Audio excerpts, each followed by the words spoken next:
In the 1950s, the world became familiar with the military helicopter as a machine of mercy, an airborne ambulance that would whisk injured men from Korean battle zones to hospitals. A decade later, American fighting men returned to Asia, this time facing a much different type of war. Vietnam was a guerrilla war. The enemy would strike and then disappear.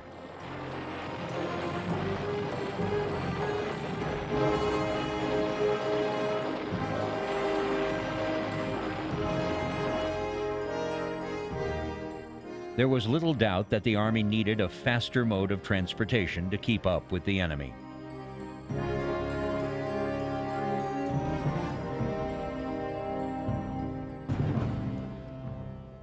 Enter the Bell HU-1 Iroquois, fondly known as the Huey. This was no airborne ambulance, this was a fighting machine. Those that weren't used as troop transports were modified with 30-inch machine guns and rockets to escort the unarmed troop ships in and out of battle. The development of these helicopter gunships changed the nature of close air support. Helicopters were highly maneuverable, speedy, and could get down and dirty with the ground troops in a way that jets could not. The First Army Huey was the root of the American combat helicopter family tree. While one branch spawned an entire family of helos built specifically for transporting troops and supplies, another branch gave birth to the Cobra, the first pure attack helicopter. A worthy successor to its early gunship ancestors, the Cobra nonetheless had its Achilles heel. With the Cobra, it had its primary anti-armor weapon was the tow missile, and it only had a range of 3,750 meters. That means in order to shoot a tank, you're getting close to being inside the tank's main gun round range. The Army began looking ahead to the next generation of attack helicopters, and by 1975 they had two candidates. Bell Helicopters, the creator of the Huey Cobra, pitted its prototype AH-63 against the AH-64, made by rival manufacturer Hughes. After 850 hours of rigorous flight and ground trials, the Hughes AH-64 Apache emerged as the winner. 7 years of modification followed, including the acquisition of Hughes Helicopter by aviation giant McDonnell Douglas. The first Apaches were delivered to the Army in early 1984. The Apache was easily the most formidable attack helicopter the world had ever seen. Imbued with all of the elusive, aggressive traits of its namesake tribe, the Apache was built to provide fire support to units in the field and to take out high-priority targets. More specifically, it was built to kill tanks. The Apache is a menacing aircraft, even stripped of its weaponry. In flight, it looks like the world's deadliest dragonfly. Its rugged exterior mirrors its durability. Everything in this aircraft is designed to crash. If you were to get shot down or something like that, it's designed to if it crashes, it's designed for the crew to live. The 30 millimeter, it will jam up in between the front seat and the back seat. There's an actual space there for it to crush up into. The struts are designed to take a heck of a hard landing, and they're designed to crush all the way up, so the wheels would be up level with the pilot's head. Armor made of boron carbide bonded to Kevlar shields the Apache crew and the helicopter's vital systems. The protective layer surrounding the airframe and the crew seats can withstand the most small and medium anti-aircraft artillery. The blast shield between the two crew members guarantees that no single round will kill both pilots. Even the gas tanks on the Apache have their own defensive capability. Basically what happens if a projectile goes through the fuel tank there, there's a gel in there. When it mixes with JP fuel, it forms like a big glue, if you want to call it a glue, and it'll seal the hole. It'll basically seal the hole. The muscle of the machine, twin General Electric engines, is shoulder-mounted on the fuselage behind the main rotor mast. The engines are physically separated and run independently, So if one takes a hit, the other can keep the Apache flying.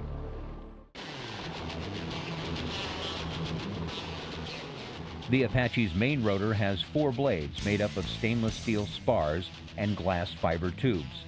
The blades can slice through tree branches up to 2 inches in diameter and can survive 50 caliber machine gun rounds and shell strikes. With a top speed of close to 200 miles an hour, some pilots liken flying an Apache to driving an expensive sports car. Its controls are incredibly responsive to a pilot's every command. But speed, durability, and maneuverability alone are not enough. An Apache without firepower is like a gun without a bullet.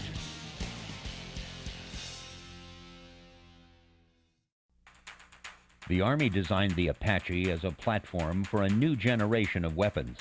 One is the laser-guided Hellfire air-to-ground missile. The Hellfire can pierce the armor of any known battle tank from more than 3.5 miles away. What it does basically is we designate targets on the battlefield with our laser, with a coded laser. The missile, before it leaves the rail, knows our laser code. When we squeeze the missile off, it finds the laser beam, it rides, so to speak, that laser beam to the target. At $40,000 a missile, Hellfires are ounce per ounce more expensive than gold.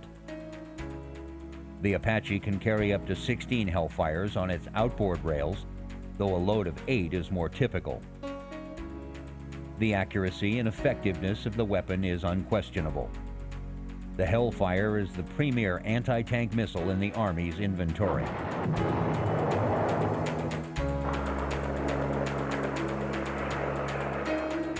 It's what the military calls a standoff weapon. It inflicts maximum damage from a maximum distance. But when you're close enough to the enemy for a bare-knuckled brawl, hanging tight below the cockpit, the chain gun packs 1,200 rounds of 30-millimeter punch. 2 stub wings on either side of the Apache carry Hydra rockets. The 2.75-inch folding fin rockets can be armed with a wide variety of warheads. We can use multiple purpose submunitions, which each rocket will carry 9 submunitions, and they burst in the air and they fall down and they'll cover a large area with small explosions. It's kind of a poor man's cluster bomb. The Apache can launch its 38 rockets in a variety of combinations or all at once. That's a feeling pilots can only describe as a real rush. Not only do you feel it, you smell it. You smell the cordite as the 38 rockets leave the aircraft and the smoke that it leaves behind. Strapping into an Apache is like climbing down into an Indy car. Not an inch of space is wasted in its sleek interior. The 2 crew members sit in tandem, with the pilot occupying the rear seat. His perch is more than a foot higher than the gunner's, providing a clear field of vision. While tasks are divided between the crew members, both are fully qualified pilots and both know how to operate the aircraft's weapons systems.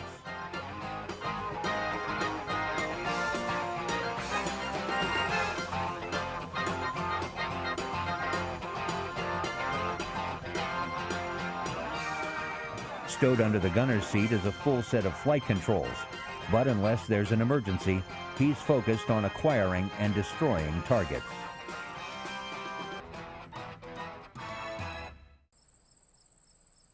Not long ago, helicopter crews were virtually grounded once the sun went down.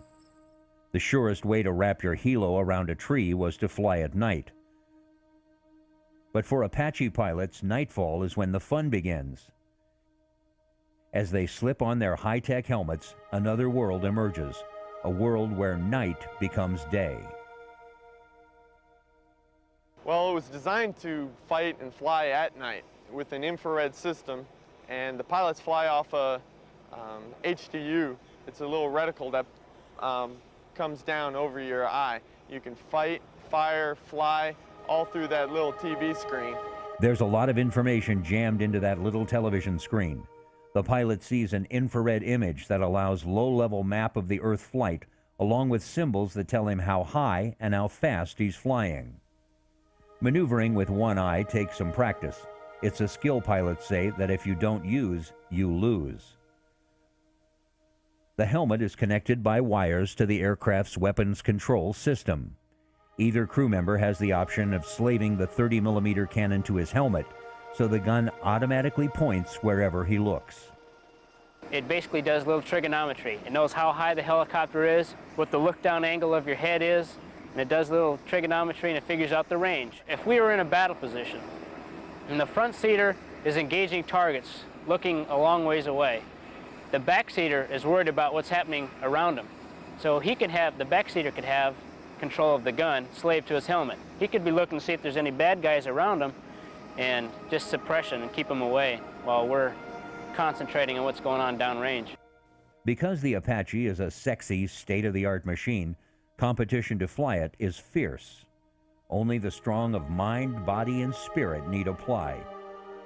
Potential pilots go through 9 months of basic flight school, and only then can request Apache duty. If selected, they undergo an additional 3 months of intense training. They log countless hours of flight time in simulators. The simulators are virtual reality that is virtually real. Pilots respond to one computer crisis after another to test their performance under pressure. While nothing can take the place of actual flight, the time spent here pays big dividends when the student straps on his first Apache. Once they graduate from flight school, pilots report to their operational units, but their schooling is never really finished. Skills need to be constantly fine-tuned, so the Apache pilot is totally prepared for the inevitable battle that lies ahead. The Apache received its trial by fire in December of 1989 during Operation Just Cause, the American invasion of Panama. A handful of Apaches, flying mostly at night, helped oust Panamanian strongman General Manuel Noriega from power. But the world would wait several more years before it heard the full battle cry of the Apache. The liberation of Kuwait has begun. January 17, 1992. A pre-dawn blitz over Baghdad marked the beginning of the Gulf War.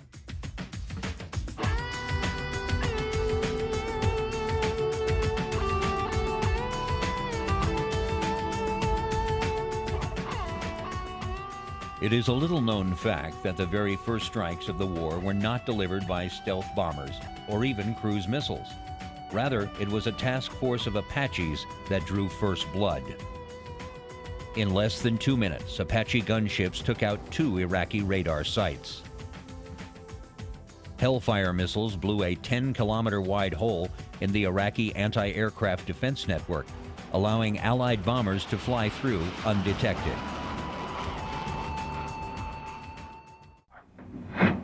Bam, got him. Got him. Shooting into 61, engaging a target, heading 120.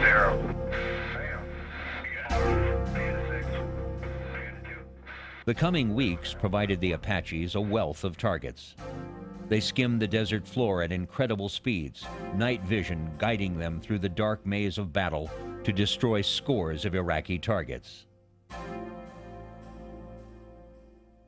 Smoldering cinders of enemy bunkers and trucks provided grim proof of the lethality of the gunship's rockets and cannon fire. But most Apache pilots prefer the anonymity that comes with distance, a luxury that the Hellfire provides. Is we'll have to pop up, find the target, get a range to it, come back down. Shoot the missile will fly a pre-programmed trajectory over the hill, and we'll have a time of flight countdown. And as long as we pop up and we squeeze laser on the target for the last 8 seconds of flight, we'll be able to kill it.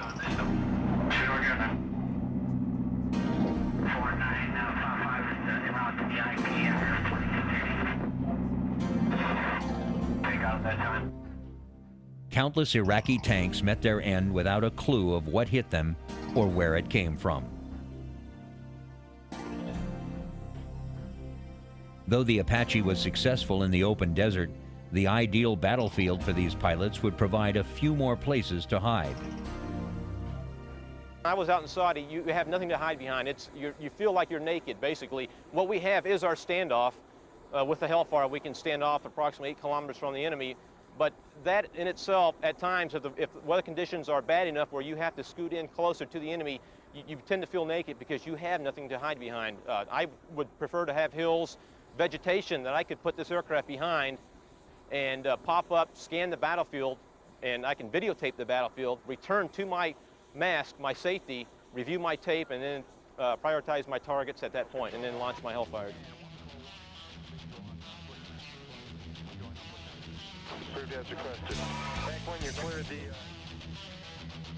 The future of the Apache has arrived in a variant called the Longbow. The Longbow looks just like a regular Apache, except for a knob on top of the main propeller mast. That knob contains millimeter wave radar, which enables the gunner to guide up to 16 missiles at a time. The radar is mounted high, allowing the helicopter to stay hidden while scanning the battlefield.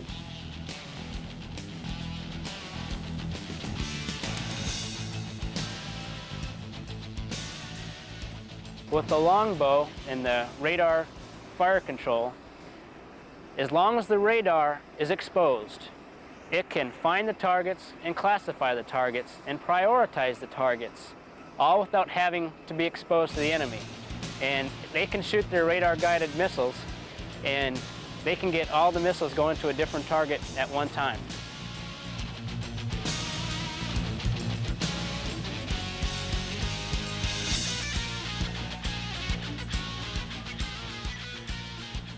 The modernization program will give the Apache more powerful engines, air-to-air missiles, and a global positioning system for pinpoint navigation.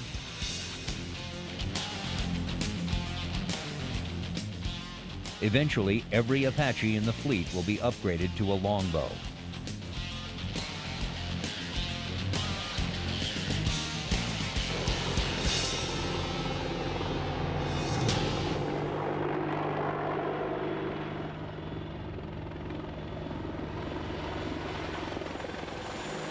As this new branch on the helicopter family tree continues to grow, no one knows which direction it will stretch.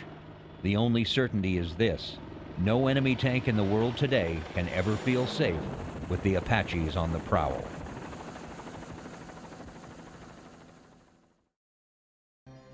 In the 1950s, the world became familiar with the military helicopter as a machine of mercy, an airborne ambulance that would whisk injured men from Korean battle zones to hospitals. A decade later, American fighting men returned to Asia, this time facing a much different type of war. Vietnam was a guerrilla war. The enemy would strike and then disappear. Helicopters were highly maneuverable, speedy, and could get down and dirty with the ground troops in a way that jets could not. The First Army Huey was the root of the American combat helicopter family tree. While one branch spawned an entire family of helos built specifically for transporting troops and supplies, another branch gave birth to the Cobra, the first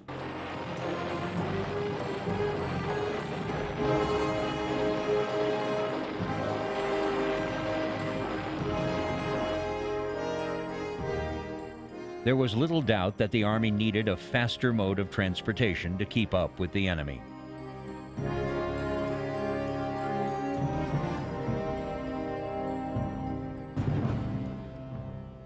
Enter the Bell AH-64 Iroquois, fondly known as the Huey.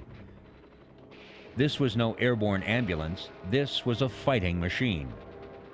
Those that weren't used as troop transports were modified with 30-inch machine guns and rockets to escort the unarmed troop ships in and out of battle. The development of these helicopter gunships changed the nature of close air support, pure attack helicopter. A worthy successor to its early gunship ancestors, the Cobra nonetheless had its Achilles heel. With the Cobra, it had its primary anti-armor weapon was the tow missile, and it only had a range of 3,750 meters. That means in order to shoot a tank, you're getting close to being inside the tank's main